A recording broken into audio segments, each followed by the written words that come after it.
प्यारे बच्चों, आज के सेशन में टेस्ट सीरीज नंबर 6 से पहले आपके लिए गुड न्यूज़। और बच्चों, आज मैं आपको पेश करता हूं स्कूलों की वास्तविक स्थिति और ग्राउंड रिपोर्ट। हकीकत क्या है, उसी के आधार पे प्रोग्राम बनता है। मैं मेरी स्कूल में आज देख रहा था बैठ के, और जो मेरी स्कूल की स्थिति है, कमोबेश पूरे राजस्थान में यही स्थिति सभी स्कूलों की है। आप जानते हैं, अभी थर्ड ग्रेड भर्ती के लिए L1 और L2 के डॉक्यूमेंट वेरिफिकेशन चल रहे हैं। पोस्टिंग की प्रक्रिया शुरू होने वाली है और अगले 1 महीने में इनकी पोस्टिंग हो भी जाएगी स्कूलों में। मगर मतलब अगस्त तक थर्ड ग्रेड शिक्षकों की पूर्ति स्कूलों में करने की कोशिश की जाएगी और बहुत हद तक ये हो भी जाएगा। हालांकि रीट के बारे में इसी वीडियो में आपको मैं बताने वाला हूँ। रीट भी आ रही है, लेकिन असली समस्या आप जानते हैं क्या है? असली समस्या है सेकेंडरी और सीनियर सेकेंडरी क्लासेस में। स्कूलों में सेकेंडरी और सीनियर सेकेंडरी क्लासेस पूरी तरह सफर कर रही है। टीचर ही नहीं है। और आप जानते हैं क्यों नहीं है? क्योंकि एक टर्म आपने सुनी होगी, डीपीसी। डीपीसी डिपार्टमेंट में प्रमोशन होता है।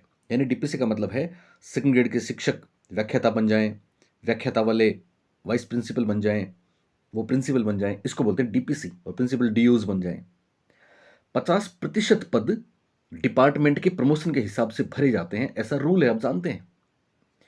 और डीपीसी की वजह से पता है क्या हुआ है? अभी वर्तमान में मैं आपको बताता हूं। वर्तमान में आपने सुना होगा, पिछले साल से एक नया पद स्कूलों में बना है और वो पद है वाइस प्रिंसिपल का। बच्चों, कौन सा पद है वो वाइस प्रिंसिपल का पद है।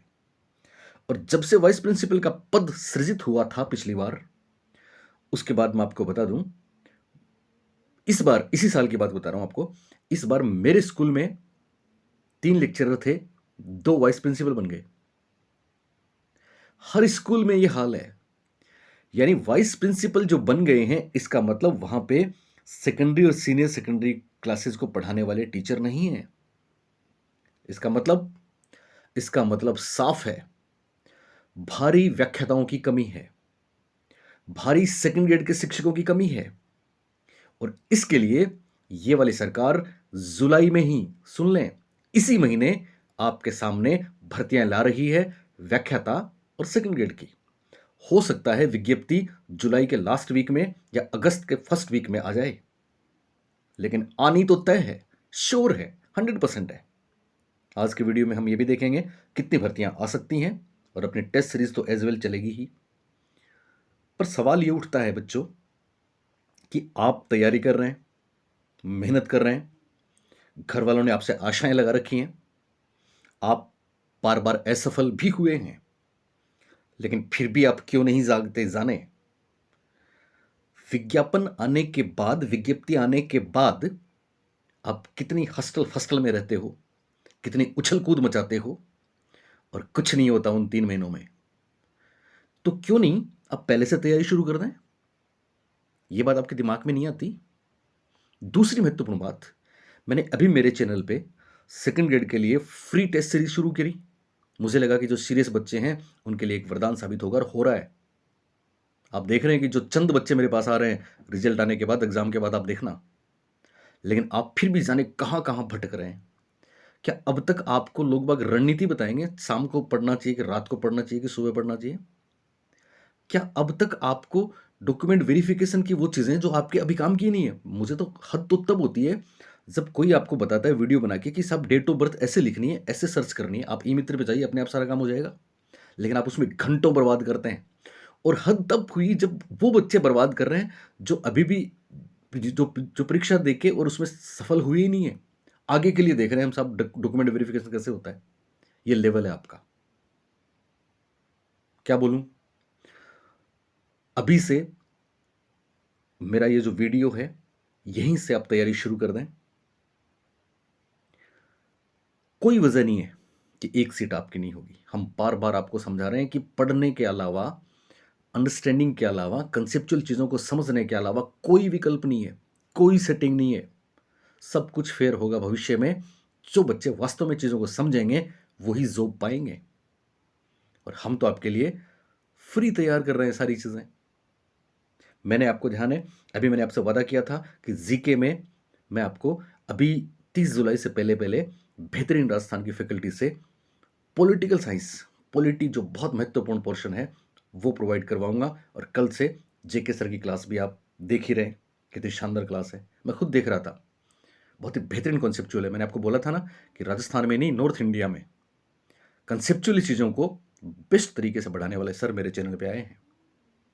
तो जो बच्चे मेरा ये वीडियो देख रहे हैं, आज रात 9 बजे लाइव क्लासेस होगी उनकी, तो वो जरूर देखें और तब तक देखते रहें जब तक आपको मंजिल ना मिल जाए। जेके सर के अलावा बहुत से लोग हैं। मैं चाहता हूं कि मैं उन सबको चैनल पे आपके लिए लेके आऊं, लेकिन बस वही है ना कि आप कितने सीरियस हैं। फ़र्क पड़ता है इन चीज़ों का, फ़र्क पड़ता है, और वाकई पड़ता है, क्योंकि हम भी इंसान हैं। हम ज़बरदस्ती किसी को, और मूर्ख लोगों को बहुत दिनों तक हम बहुत ज़बरदस्ती पीछे पड़ के तुम ये लो तुम ये लो करते हैं, तो फिर हमारी डिग्निटी, हमारा स्वाभिमान भी हमें अलाउ नहीं करता। यही वजह है, अब आप समझ रहे होंगे। चलिए, महत्वपूर्ण बात ये कि सब कितनी पोस्ट आ रही है और कब आ रही है, तो मैं आपको बता चुका हूँ। विज्ञापन जुलाई महीने में आपको देखने को मिलेंगे, सेकंड ग्रेड और फर्स्ट ग्रेड दोनों के। इन केस थोड़ा डिले होता है तो अगस्त फर्स्ट में आपको दोनों विज्ञापन मिल सकते हैं, जिसकी पूरी संभावना है। क्योंकि बच्चों, आप जानते हैं फर्स्ट ग्रेड में तो 4,444 पोस्ट की तो अभ्यर्थना भेजी जा चुकी थी, और अभी मैंने जो आपको ग्राउंड रिपोर्ट बताई, स्कूलों का वास्तविक क्राइसिस बताया, व्याख्याताओं की भारी कमी बताई, उसमें मेरे हिसाब से कम एटलीस्ट व्याख्याता की 9,000 से लेके 9K टू 13K 13,000, 9,000 से 13,000 तक व्याख्याता की भर्ती की विज्ञप्ति आपके सामने आने ही वाली है। और ये एक तरीके से ऐतिहासिक भर्ती होगी भाई। जब 10,000 से ज़्यादा व्याख्याता लिए जाएंगे, हो सकता है 13K से भी ज़्यादा चली जाए, पर हम मान के चलते हैं कि अगर 12-13,000 14,000 व्याख्याता की भर्ती आती है तो ऐतिहासिक होगी कि नहीं होगी। बस आपको तो पढ़ना है अभी से। सेकंड ग्रेड की बात करूं तो बच्चों, सेकंड ग्रेड में भी वही हालात हैं। नए स्कूल बने हैं, क्रमोन्नत हुए हैं, बच्चों के नामांकन भी बढ़े हैं, शिक्षकों की भारी कमी, ग्राउंड जीरो पे है। तो सेकंड ग्रेड भी मैं समझता हूं कि अराउंड 10,000, 10K, ये 6,000 भी हो सकती है, 7,000 भी हो सकती है, 8,000 भी हो सकती है, 10,000 भी हो सकती है, 11,000 भी हो सकती है, 12,000 भी हो सकती है। कुल मिला के केवल सेकंड ग्रेड और फर्स्ट ग्रेड की 20,000 प्लस भर्तियां आपके सामने आने वाली हैं अभी अभी के अभी, जुलाई में 20K। सोचिए, और वहां क्या स्थितियां हैं परीक्षाओं में, वो तो अभी मैं आपको बताऊंगा, अब देखेंगे जानेंगे। 20K भर्ती आपका इंतजार कर रही है। और जो नए बच्चे हैं, बुद्धिमान वो बच्चे हैं जो अभी मैंने ये जो टेस्ट सीरीज चलाई है उसमें रीट के कुछ बच्चे ले रहे हैं, और वो कह रहे हैं कि सर हमको मजा आ रहा है। तो आपको रीट के लिए अभी से मजा आ रहा है, और आप में भी बहुत से बच्चे रीट देंगे, तो रीट भी निश्चित रूप से आने ही वाली है, आएगी ही आएगी गारंटी के साथ। रीट पात्रता परीक्षा की घोषणा भी होने वाली है। और ये तीनों काम पता है कब होंगे? ये तीनों काम हो जाएंगे कोड ऑफ कंडक्ट, जिसको हम बोलते हैं आचार संहिता। आचार संहिता बच्चों, आप जानते हैं राजस्थान में चुनाव हैं, और चुनाव संभावित हैं नवंबर लास्ट या दिसंबर में। आचार संहिता लागू होगी 90 दिन पहले, या यूं कहें जिस दिन इलेक्शन कमीशन डिक्लेरेशन देता है चुनाव की डेट्स की, और जनरली ये होता है 90 दिन पहले। तो आचार संहिता लागू होगी निश्चित रूप से सितंबर में। लेकिन जो भर्तियां सरकार निकाल चुकी है उनके प्रोसेस में आचार संहिता में कोई दिक्कत नहीं आएगी, इसलिए बहुत संभव है कि नवंबर में फर्स्ट ग्रेड व्याख्याता और सेकंड ग्रेड और रीट तीनों का आयोजन करा लिया जाए। आप बोलेंगे सर ऐसा नहीं हो सकता, 2024 में होगी। मान लो 2024 में होती है, ओके, तो 2024 कौन सा दूर है? 2024 में होगी तो फिर जनवरी और फरवरी में हो जाएगी। पर मान लो अगर सरकार ने नवंबर में ही करवा दिया, तो जैसे आपको पता है अभी आप कह रहे थे थर्ड ग्रेड के लिए ये नहीं होगा, आपके सामने थर्ड ग्रेड के वालों की पोस्टिंग अभी होगी ना। इस सरकार में लेवल 2 लेवल फर्स्ट को पोस्टिंग नहीं मिलेगी, ऐसे कमेंट्स करते थे बच्चे मेरे को। आपके सामने हो रही है, इसी सरकार में हो रही है। मान लो इस सरकार ने नवंबर में ही भर्ती करवा दी, नवंबर फर्स्ट में ही करवा दी और रिजल्ट दे दिया, तो क्या करोगे? आप तो जनवरी फरवरी 2024 मान के बैठे हो ना, बैठे रहो। आपके आंख नाक के तले लोग बाग आएंगे, पोस्टिंग लेके जाएंगे और जॉब लग जाएंगे, जैसे कि हमारे हजारों बच्चों ने अब तक कमाल किया है। और आप भटकते रह जाएंगे किसी कट ऑफ की वीडियो में, किसी डॉक्यूमेंट वेरिफिकेशन की वीडियो में, या कहीं और पता नहीं कहाँ। कुछ और बात मैं आपसे करने वाला हूं मेरे ऐप के संदर्भ में, और चैनल पे क्या होना है। तो देखो, मैं आपको बता चुका हूं, चैनल पे एक से एक, हालांकि क्वालिटी वाली फैकल्टी मेरे चैनल पे आएंगी, इसमें कोई दो राय नहीं है, लेकिन आप इन फ्री क्लासेस को एंजॉय करिए, मजा लीजिए इनका। आज रात 9 बजे पॉलिटी की क्लास जेके सर की जारी रहेगी, और इसी वीक या अगले वीक मैं 1 या 2 क्लासेस आपके लिए और फ्री लाने वाला हूं। लेकिन आप में बहुत से बच्चे ऐसा करते हैं कि सर हम तो आपसे साइकोलॉजी जो पढ़ना चाह रहे हैं वो डिटेल्ड में ऐप पे पढ़ना चाह रहे हैं। तो बच्चों, मैं आपको बता दूं, अब आपके इंतजार की घड़ियां खत्म हो गई है। मेरी क्लासेस मेरे 3 ऐप, एटलीस्ट 3 एप्लीकेशन पे मिलेंगी, और 3 एप्लीकेशन पे मेरी जो क्लासेस आपको मिलेंगी वो भी सुन लें। इसी वीक लॉन्चिंग है, क्लासेस रहेंगी क्लासरूम रिकॉर्डेड समझते हो ना, जिस तरह से क्लास में आमने सामने बैठ के हम बच्चों के साथ इंटरेक्शन करते हैं, वही हूबहू आपको हर चीज़ मिलेगी। बोल बोल के नोट्स लिखवाए जाएंगे, और मैं समझता हूँ वो बेहतरीन होता है। आप खुद अपने हाथों से नोट्स लिखना, कोई चीज़ बाकी रहेगी नहीं आपकी साइकोलॉजी में। सेकंड, स्टूडियो की रिकॉर्डिंग भी रहेगी, ऑप्शंस रहेंगे आप कौन सा लेना चाहोगे। और इसके बाद हम परीक्षा के आसपास लाइव क्लासेस भी आपके लिए प्रोवाइड करवाएंगे। ये तीनों आपको मिलेंगी तो मिलेंगी, ये मेरा आपसे वादा है। प्लस टेस्ट सीरीज तो जो लोग ऐप लेंगे उनको फ्री हम देते ही हैं। कौन सा ऐप डाउनलोड करना है, इसके लिए मैं सेपरेट वीडियो, अगला जो मेरे वीडियो आने वाला है उसमें आपको बताने वाला हूं। अभी इतना समझ लें कि अभी से पहला काम यह है कि अभी से आपको तैयारी में जुट जाना है। और मेरे साथ आप क्यों जुड़े रहेंगे, तो जीके में मैं आपको क्या प्रोवाइड करवाता हूं, जैसे पॉलिटी में मैंने करवाया, साइंस में क्या प्रोवाइड करवाता हूं, मैथ्स में क्या करवाता हूं, हिंदी में क्या करवाता हूं, वो तो आपके लिए बोनस होगा, फ्री।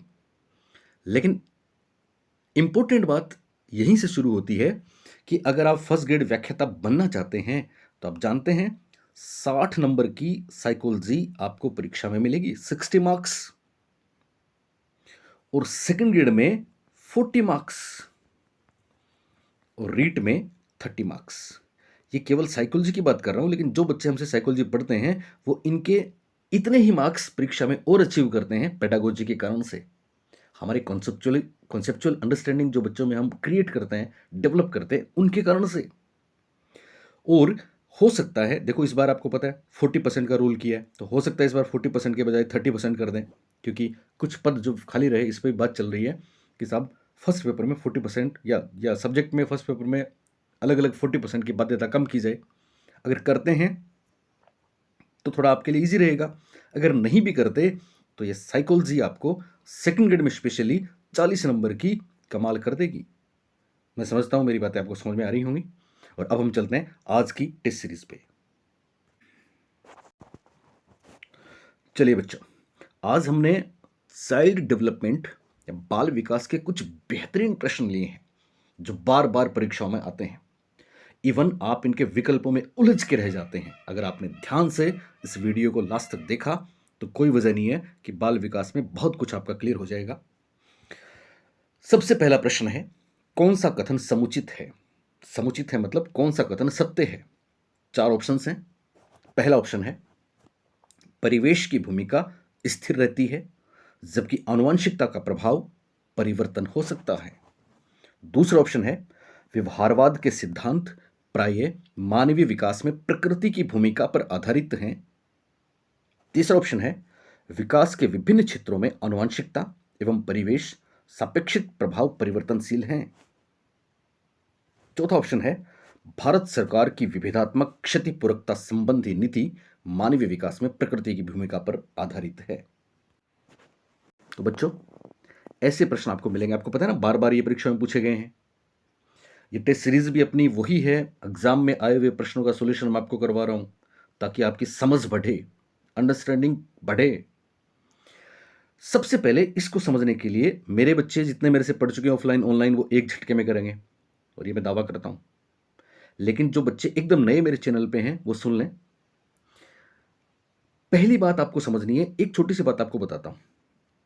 अक्सर हमने ये बात करी है कि विकास, एक समीकरण हमने आपको दिया था, विकास बराबर वंशानुक्रम गुणा परिवेश। बोलिए, ये समीकरण आपने 1000 बार पढ़ी है। वंशानुक्रम गुणा वातावरण भी कह सकते हैं, परिवेश वातावरण एक ही चीज है, बोला ना। वंशानुक्रम के बहुत से नाम हो सकते हैं, हेरिडिटी हो सकती है, जीन्स हो सकते हैं, परिवेश वातावरण के बहुत से नाम हो सकते हैं। इस आधार पे दूसरे शब्द भी परीक्षा में आए हैं। आप याद करें, हमने आपको बोला था कि शब्दों से खेलना भी आना चाहिए परीक्षा में, और हमारे साथ रहेंगे तो हम वो भी आपके साथ कर देंगे उसको भी, और किया है, हमने प्रूव किया अब तक। विकास इक्वल्स टू वंशानुक्रम इनटू परिवेश, या वंशक्रम गुणा वातावरण। ऐसे ही इसका मतलब क्या हुआ? इसका मतलब विकास वंशक्रम और वातावरण दोनों में इंटरेक्शन का परिणाम है, दोनों में अंतरक्रिया का परिणाम है। हम ये नहीं कह सकते कि साहब विकास में वंशक्रम का रोल 50% है और वातावरण का रोल 50% है। नहीं, ये एक दूसरे से गुणात्मक रूप से जुड़े हुए हैं, एक दूसरे से सापेक्षिक रूप से जुड़े हुए हैं, लेकिन शब्द बदलते हैं। और क्या शब्द बदलते हैं? विकास बराबर, दूसरी समीकरण हमने आपको यह बताई थी, प्रकृति गुणा पोषण। और ये सवाल जाने कितनी बार आया था परीक्षा में, मैं आपको बता दूं। कितने लोगों की जिंदगी बनाई होगी या बिगड़ी होगी जो प्रकृति और पोषण का मतलब नहीं समझे होंगे। तो समीकरण क्या था दूसरा? विकास बराबर प्रकृति गुणा पोषण। प्रकृति गुणा पोषण। बच्चों, प्रकृति को इंग्लिश में बोलेंगे नेचर, प्रकृति को बोलेंगे नेचर, और पोषण को बोलेंगे नर्चर। गलती क्या हुई? गलती ये हुई कि प्रकृति का मतलब आपने पेड़ पौधों से ले लिया, प्रकृति का मतलब आपने वातावरण से ले लिया, जबकि प्रकृति वातावरण या परिवेश नहीं है। प्रकृति तो एक इंसान की वंशानुक्रम वाली बात है, पितृके वाली बात है, जिन्स वाली बात है, इंसान की फितरत की बात है।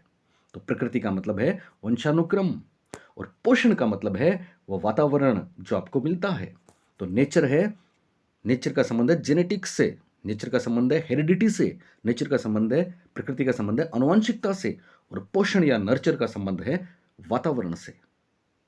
ऐसे ही एक तीसरी समीकरण भी हमने आपको बताई थी, याद करें आप, वो थी विकास बराबर परिपक्वता गुणा अधिगम। याद है? परिपक्वता गुणा अधिगम। और यहां भी आपको समझना है, परिपक्वता का संबंध है वंशानुक्रम से और अधिगम का संबंध है वातावरण से। ये तीन बातें आपको क्लियर हुई तो फिर इस सीरीज के जितने प्रश्न हैं जो परीक्षाओं में आए हैं आपके एकदम से क्लियर हो जाएंगे।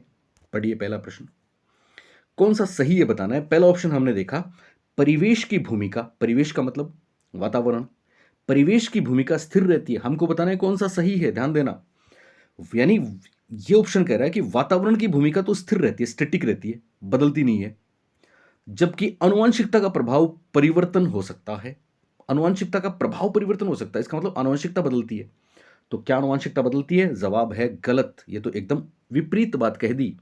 आनुवंशिकता स्टैटिक है, स्थिर है, लेकिन परिवेश का प्रभाव बदलता रहता है। आप में कितनी अमूर्त चिंतन की क्षमता है, आप में कितनी प्रॉब्लम सॉल्यूशन की क्षमता है, आपके लॉजिक्स कैसे हैं, ये आपके जेनेटिक्स पे, जीन्स पे, आनुवंशिकता पे डिपेंड करते हैं। आपको चाहे अमेरिका भेज दो, चाहे पेरिस भेज दो, आपके तार्किक चिंतन में कोई फर्क नहीं पड़ेगा। क्रिस्टल और फ्लूइड इंटेलिजेंस याद है ना आपको, केटल। लेकिन वातावरण से यहां पे क्या कह दिया? यहां पे कह दिया कि वातावरण स्थिर है और आनुवंशिकता परिवर्तनशील है। यह बात एकदम गलत है। दूसरा ऑप्शन देखिए, मेरे बच्चे जानते हैं इसको, व्यवहारवाद के सिद्धांत प्राय मानवीय विकास में प्रकृति की भूमिका पर आधारित हैं। देखो कितने शानदार प्रश्न है, तभी तो सिलेक्शन होते हैं बच्चों के। यहां दो बातें आपको समझनी है। प्रकृति का मतलब क्या हुआ? बोलिए, अभी हमने बात करी थी, प्रकृति का मतलब आनुवंशिकता की वातावरण, आनुवंशिकता की परिवेश। जवाब है प्रकृति का मतलब है आनुवंशिकता, प्रकृति का मतलब है वंशानुक्रम। बात समझ में आ गई? ओके, अब देखिए इस ऑप्शन को, व्यवहारवाद के सिद्धांत प्राय मानवीय विकास में प्रकृति की भूमिका पर आधारित हैं। अब प्रकृति का मतलब तो आनुवंशिकता होता है, इसका मतलब व्यवहारवाद आनुवंशिकता पर आधारित है। दूसरी बात, व्यवहारवाद जिन बच्चों ने हमसे पढ़ा है, याद है आपको पेवलोव स्किनर, हम आपको बता चुके हैं बार बार कि व्यवहारवाद की दो बातें बेहतरीन है। एक तो व्यवहारवाद अंतर्दर्शन के स्थान पर बहिर्दर्शन वस्तुनिष्ठ प्रेक्षण ऑब्जर्वेशन अवलोकन को महत्वपूर्ण मानता है। तो जाने कितनी बार यह सवाल आ चुका है कि वस्तुनिष्ठ विधियों का जनक, वस्तुनिष्ठ विधियों का जन्म मनोविज्ञान के कौन से संप्रदाय से हुआ, या मनोविज्ञान के कौन से संप्रदाय की देन वस्तुनिष्ठ प्रेक्षण है? जवाब है व्यवहारवाद। और दूसरी महत्वपूर्ण बात हम आपको व्यवहारवाद के बारे में बता चुके हैं कि व्यवहारवाद वंशानुक्रम को महत्वपूर्ण नहीं मानता, बल्कि वातावरण को महत्वपूर्ण मानता है। और वाटसन का वो स्टेटमेंट याद है ना आपको? आप किसी भी जिन्स वाले किसी भी माता पिता के, सब अलग अलग माता पिता की संतान का वंशक्रम अलग हो गया, उनके जिन्स अलग हो गए, हेरिडिटी अलग हो गई, उनकी आनुवंशिकता अलग हो गई, बोलिए हो गई ना सबकी अलग अलग। तो वाटसन तो कहते हैं आप किसी के भी 1 दर्जन बच्चे मुझे दे दो और आप उंगली रख दें, उसी को मैं डॉक्टर, इंजीनियर, भिखारी, चित्रकार, गीतकार, कुछ भी बना दूंगा। इसका मतलब व्यवहारवाद केवल वातावरण या परिवेश को महत्वपूर्ण मानता है। किसको महत्वपूर्ण मानता है? परिवेश को। और परिवेश का मतलब हमने अभी आपको समीकरण बताया था, बोलिए पोषण या प्रकृति? जवाब है पोषण। तो अगर ये होता व्यवहारवाद के सिद्धांत प्राय मानवीय विकास में पोषण की भूमिका पर आधारित हैं, तो ये बात सही होती, पर यहां तो कह दिया व्यवहारवाद के सिद्धांत प्रकृति की भूमिका पर आधारित है, जो कि गलत है, क्योंकि व्यवहारवाद प्रकृति या आनुवंशिकता या वंशानुक्रम की बात नहीं करता। व्यवहारवाद तो परिवेश की बात करता है, लिहाजा दूसरा ऑप्शन भी गलत है। चौथा ऑप्शन देखिए, भारत सरकार की विभेदात्मक क्षतिपूर्तता संबंधी नीति मानवीय विकास में प्रकृति की भूमिका पर आधारित है। क्या भारत सरकार लोगों की इसलिए हेल्प करता है कि उनमें कौन से जीन्स पाए जाते हैं? नहीं, यहां भी प्रकृति के स्थान पर पोषण होता या परिवेश होता तो यह बात सही होती। थर्ड ऑप्शन देखिए, विकास के विभिन्न क्षेत्रों में आनुवंशिकता एवं परिवेश सापेक्षित प्रभाव परिवर्तनशील है, यानी दोनों में गुणा होता है, यह बात कह रहा है, लिहाजा ऑप्शन नंबर 3 राइट है। कितना बेहतरीन सवाल था और कितनी बार आया है परीक्षाओं में, आशा है आप इसको समझे होंगे। अब चलते हैं सवाल नंबर 2। दूसरा, शारीरिक विकास की गति किस में बहुत कम हो जाती है? 4 ऑप्शन है आपके सामने, भ्रूणावस्था, बाल्यावस्था, शिशुअवस्था या फिर किशोरावस्था। कितनी बार हम आपके सामने चर्चा कर चुके हैं। एक तो physical growth cycle, Tanner Meredith याद है आपको? 0 से 2 वर्ष विकास होगा तीव्र, फिर 2 वर्ष से 12 वर्ष तक बाल्यावस्था में हो जाएगा धीमा, फिर जैसे ही किशोरावस्था शुरू होगी 13 वर्ष से फिर 2-3 वर्षों में होगा तीव्र, और फिर परिपक्वता तक होगा धीमा। ये तो साइकिल बताता है। दूसरी महत्वपूर्ण बात, इस साइकिल की हम बात करें तो यहां हम बात करें कि किस में बहुत कम हो जाती है। इसका मतलब 3 ऑप्शंस ऐसे होंगे जिनमें विकास की दर तीव्र होगी।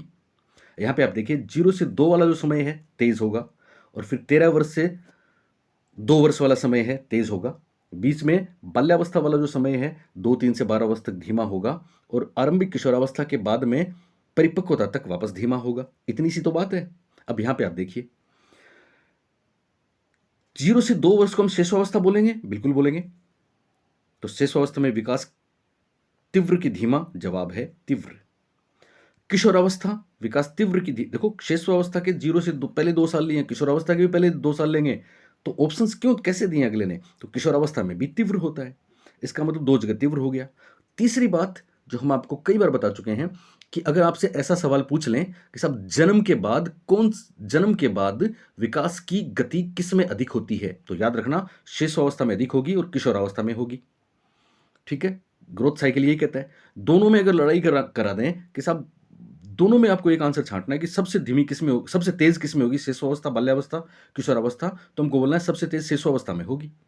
लेकिन अगर जन्म से पहले की बात करें, क्या विकास जन्म से पहले होता है? बिल्कुल होता है।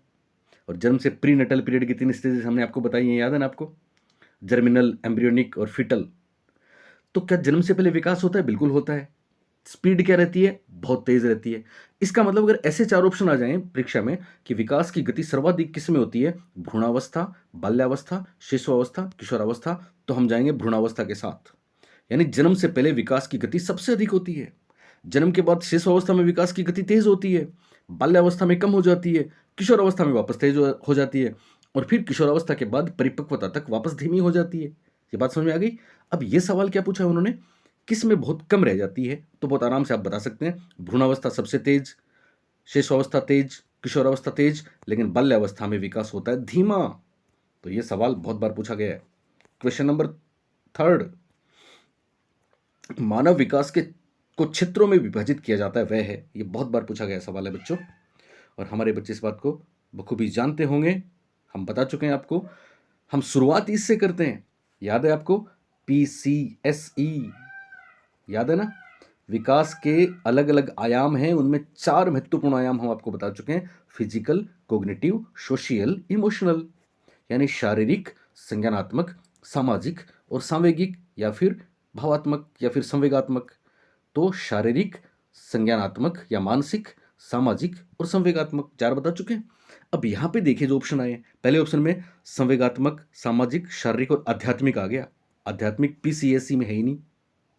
जब हमने पहली बार ये बताया था, हमारी ऑनलाइन उत्कर्ष की क्लासेस में बताया था, तो बहुत से सर आए थे, उनके कमेंट आए थे कि सर ये क्या बता रहे हो आप, इसमें नैतिक भी होता है, वो भी होता है, भाषा भी होता है। कॉन्सेप्ट ही नहीं था उनके पास। लेकिन हमने जो बताया परीक्षाओं में वही हुआ और वही होता है। जो बच्चे जुड़े रहे उनको फायदा हुआ। तो PCSE में आध्यात्मिक है ही नहीं, इसलिए ऑप्शन गलत हो गया। दूसरे ऑप्शन में संज्ञानात्मक है, C है, संवेगात्मक E है, शारीरिक P है, लेकिन मनोवैज्ञानिक साइकोलॉजिकल तो है ही नहीं, इसलिए गलत हो गया। तीसरे ऑप्शन में शारीरिक P भी है, संज्ञानात्मक कोग्निटिव C भी है, सामाजिक सोशल S भी है और संवेगात्मक इमोशनल E भी है। तो PCSE है, लिहाजा थर्ड ऑप्शन राइट होगा, सवाल नंबर 4। और यह बहुत महत्वपूर्ण सवाल है। देखो, हमने बात करी अभी PCSE की बात करी ना, फिजिकल, कोग्निटिव, सोशल, इमोशनल। हालांकि इनके अलावा भी विकास के बहुत से आयाम हैं, नैतिक विकास से लेके भाषाई विकास से लेके। तो ये आपस में एक दूसरे से अलग होते हैं कि जुड़े होते हैं? जवाब है आपस में एक दूसरे से जुड़े होते हैं, कोहिरेंट होते हैं, इंटर रिलेटेड होते हैं। इसका मतलब एक विकास का एक आयाम एक पक्ष दूसरे को प्रभावित करता ही करता है। लेकिन महत्वपूर्ण बात क्या है वो सुनना। यहां पे 2 प्रश्न क्लियर होंगे जो बार बार परीक्षा में आते हैं। अगर आपको ये कह दें कि साहब क्या इन चारों में कोई आपस में कनेक्शन है, तो आप बोलेंगे यस है। क्या ये एक दूसरे से सुसंबद्ध एक शब्द है, हैं या अलग अलग हैं, तो आप बोलेंगे साहब सुसंबद्ध हैं, कोहिरेंट हैं।